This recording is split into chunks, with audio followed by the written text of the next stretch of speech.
குலதெய்வம் என்பது நம்முடைய பூர்வீகம்.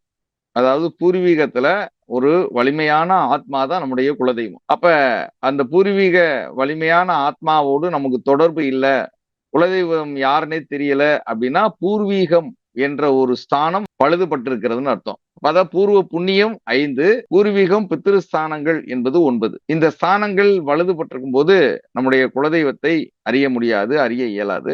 5ஆம் பாவகத்தில் இருக்கின்ற கிரகங்களை வைத்தெல்லாம் கண்டறியலாம் என்பது அந்த ஜோதிட ரீதியாக சொல்லுகின்ற செய்தி. இது ஒரு பக்கம் இருந்தாலும் கூட, உங்களுக்கு இசைவான உங்களுடைய குலதெய்வம் உங்களோடு தொடர்பு கொள்வதற்கான சூழலை ஏற்படுத்த வேண்டும் என்பதுதான் நம்முடைய முயற்சி. அந்த முயற்சியில நிறைய வெற்றி கண்டிருக்கிறோம்.